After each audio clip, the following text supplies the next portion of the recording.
Welcome to A R collection and box. ఎలా ఉన్నారు friends? బాగున్నారా? నేనైతే చాలా బాగున్నాను. సో ఈ రోజు వచ్చేసి మా డిన్నర్ లోకి అయితే నేను ఆవకాయ బిర్యానీ కాదు, మామిడికాయ పచ్చడితో బిర్యానీ చేస్తున్నానని చెప్పొచ్చు. చాలా టేస్టీగా ఉంటుంది, బాగుంటుంది. ఒకసారి ట్రై చేసి చూడండి. అంటే తెలియకపోతే చాలా వరకు చేస్తారు కూడా. ఈ రోజు అయితే నేను డిన్నర్ లోకి చేసేస్తున్నాను. దానికోసం అయితే ఇదిగో కొంచెం నెయ్యి అండ్ ఆనియన్స్, పచ్చిమిర్చి అయితే వేస్తున్నానండి. ముందుగా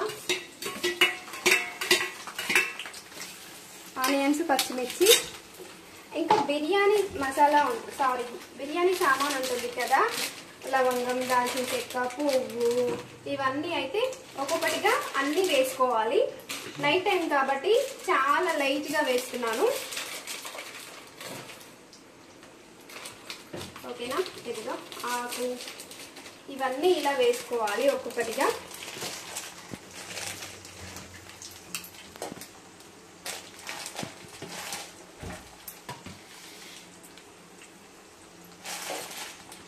ఇలా వేసుకొని వీటిని మంచిగా మగ్గనివ్వాలి.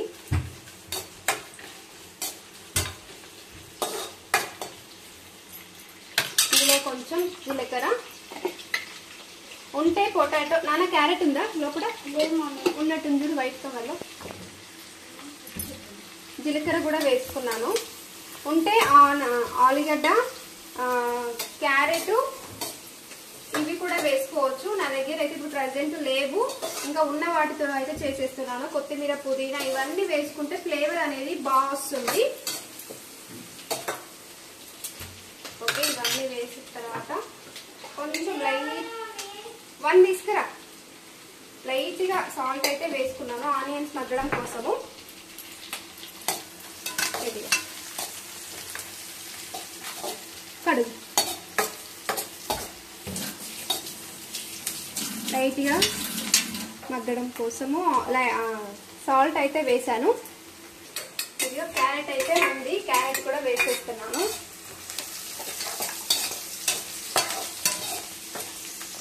సో ఇలా వేస్తేనన్నా కొంచెం పిల్లలు తింటారన్న ఆశ, అంతే. అయినా వీళ్ళు తినరు. క్యారెట్ అయితే వేసాను. మమ్మీ మేము క్యారెట్ పుట్టిగా తింటాం కదా,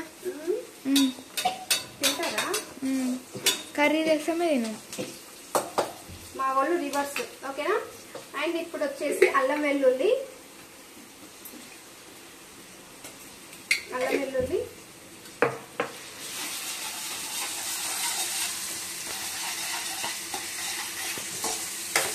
పోపు అయితే మంచిగా మగ్గిందండి.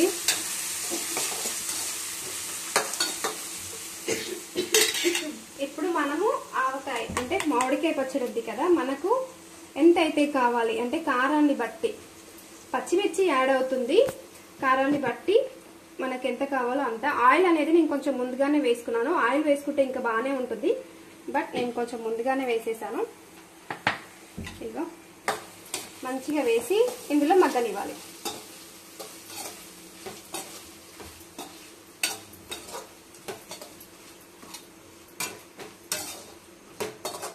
ఇలా మగ్గిన తర్వాత కొంచెం ఆయిల్లో మంచిగా మగ్గిపోవాలి. ఆల్రెడీ ఇది అన్ని కలిపే ఉంటుంది కాబట్టి అంత టైం అయితే ఏం పట్టదు. ఇప్పుడు మనకు రైస్ కి సరిపడా సాల్ట్ కూడా వేసుకోవాలి. కొంచెం చూసి వేసుకోవాలి, ఎందుకంటే మామిడికాయ పచ్చడిలో సాల్ట్ అనేది కొంచెం హెవీగానే ఉంటుంది కాబట్టి చూసి వేసుకోవాలి.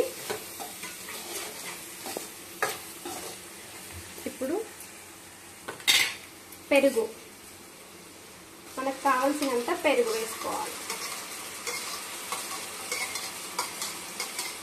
పెరుగు అయితే యాడ్ చేస్తున్నాను.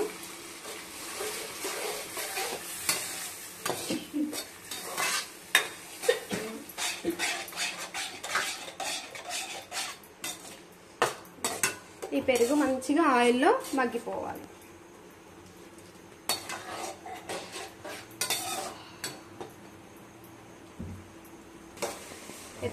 పెరుగు అయితే వేసాం కదా, ఇప్పుడు మనం రైస్ అయితే తీసుకోవాలి. రైస్ తీసుకొని మంచిగా ఈ పోపు అంతా రైస్కి పట్టేలాగా ఊరికే కలపకూడదు, మళ్ళీ విరిగిపోతుంది.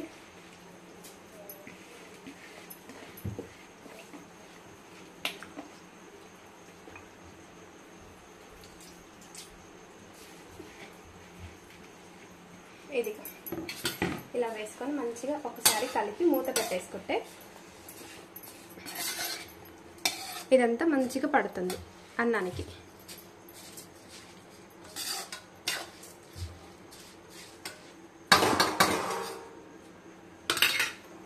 ఒకసారి మూత పెట్టేసుకోవాలి.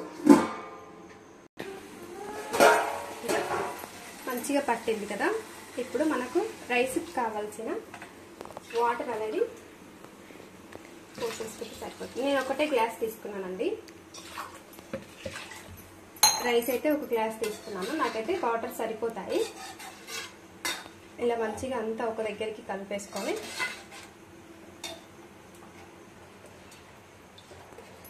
ఇలా మూత పెట్టేసుకోవడం. ఇంకా అన్నం అనేది ఉడికిపోతుంది. ఓకేనా, ఇలా పెట్టేసుకోవాలి.